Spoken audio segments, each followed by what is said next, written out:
Hello students, welcome to my educational platform and coaching classes. तो कैसे हैं आप लोग? फिलहाल अच्छे होंगे, मस्ती में होंगे, अपनी पढ़ाई को बिंदास तरीके से कर रहे होंगे स्टूडेंट्स। तो स्टूडेंट, जैसा कि हम जानते हैं कि हमारे छोटे से चैनल के माध्यम से क्लास 10th वाले बच्चों के लिए यूपी बोर्ड की प्रिपरेशन कराई जा रही है। ठीक उसी के लिए मैं लेकर आ चुका हूँ क्लास 10th वाले बच्चों के लिए एक छोटा सा सेशन। तो इस सेशन की शुरुआत करने से पहले एक मोटिवेशनल लाइन हो जाए कि जाने दो या जान लगा दो।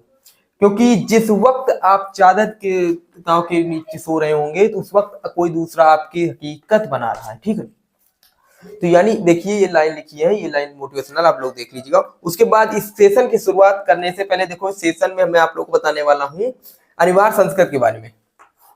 ठीक है, क्या है अनिवार्य संस्कृत? हिंदी का पार्ट हम जानते हैं। हिंदी कितने नंबर का आता है? पूरा हिंदी यानी 24 फरवरी से एग्जाम जो स्टार्ट होने वाला है क्लास 10 वाले बच्चों का और क्लास 12 वाले बच्चों का। ठीक है, तो हिंदी यानी हिंदी में आप लोग क्या है, हिंदी टोटल आपका 70 नंबर का आता है।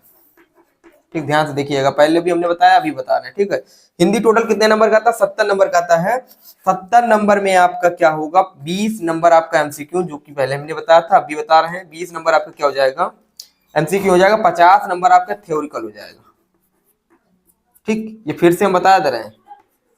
ठीक, तो यानी 70 में 20 आपका एमसीक्यू, 50 थ्योरिकल। फिर से ये देखो, एक बार रिपीट कर लो। उसके बाद क्या है, उसके बाद रखा है अनिवार्य संस्कृत। इसी में पार्ट आता है, ध्यान से देखिए कौन कौन से पार्ट रहते हैं। 20 एमसीक्यू अलग करो। 6 नंबर आपके आते हैं गद्य साहित्य यानी गद्यांश के आधारित प्रश्न उत्तर रहते हैं 6 नंबर का। ठीक है, उसके बाद 6 नंबर आपके पद्यांश पे आधारित प्रश्न उत्तर रहते हैं, जिसमें संदर्भ सहित व्याख्या करना रहता है पद्यांश का 6। उसके 5 नंबर आपको अनिवार्य संस्कृत पद, 5 नंबर आपको अनिवार्य संस्कृत गद्य। ठीक, यानी 6 12 10 22 नंबर।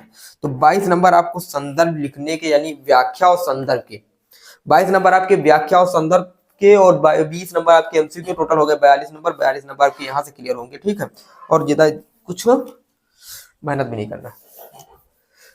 उसके देखिए, तो इसमें हम लेकर आए अनिवार्य संस्कृत में टोटल 10 नंबर। 10 नंबर में आपको 2 नंबर है उसके संदर्भ लिखने का। संदर्भ लिखने का हमने सेशन ले लिया था, वीडियो आपको प्लेलिस्ट में पड़ी मिल जाएगी। ठीक है, आप लोग प्लेलिस्ट जब खोलेंगे हिंदी 2024-25, तो उसमें आपको प्लेलिस्ट में संदर्भ कैसे लिखें आप लोग बताया गया है। ठीक, उसका 2 + 3 = 5, यानी 2 नंबर आपको संदर्भ लिखने का आएगा।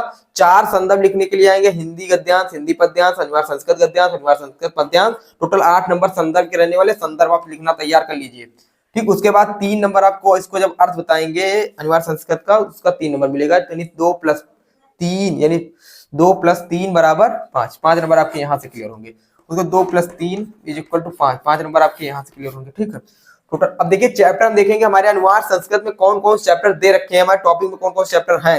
तो सबसे पहला हमारा चैप्टर वाराणसी। क्या है? वाराणसी चैप्टर। अनियुक्त विलासा वीरा वीरेण पूजते प्रबुद्धो ग्रामीणा देशभक्त चंद्रशेखर और भारतीय संस्कृत जीवन सूत्राणी। ये टोटल हमारे पास 7 चैप्टर हैं। 7 चैप्टर में अगर 5 नंबर के लिए देखा जाए तो दोनों चैप्टर, मात्र एक चैप्टर, ये चैप्टर तैयार कर लीजिए, जीवन सूत्राण, यानी मेरी इंपॉर्टेंट चैप्टर है जीवन सूत्राण। इसे स्टार लगाइए, ट्रिपल स्टार। ठीक है, इसको तैयार करके जाइए, जीवन सूत्राण, यानी 5 नंबर आपके यहाँ से क्लियर होगा। अभी जितने भी महत्वपूर्ण, जितने भी इंपॉर्टेंट पद्यांश और गद्यांश श्लोक जितने भी होने वाले हैं सब आपको दिखाएंगे इसी सेशन में। सेशन लेंथी होगा, आप तो बस जुड़े रहिए। ठीक है, तो वाराणसी चैप्टर जो है ये वेरी इंपॉर्टेंट है, पहला चैप्टर। उसका प्रबुद्धो ग्रामीणा ये भी इंपॉर्टेंट, इसके भी जितने पद्यांश इंपॉर्टेंट रहने वाले सब दिखाएंगे। बस आप 2 मिनट के लिए रुके रहिए। ठीक, जीवन सूत्राण भी आप लोग के लिए इंपॉर्टेंट रहने वाला। और टोटल हमारे पास 7 चैप्टर, 7 में 3 चैप्टर मोस्ट इंपॉर्टेंट है क्लास 10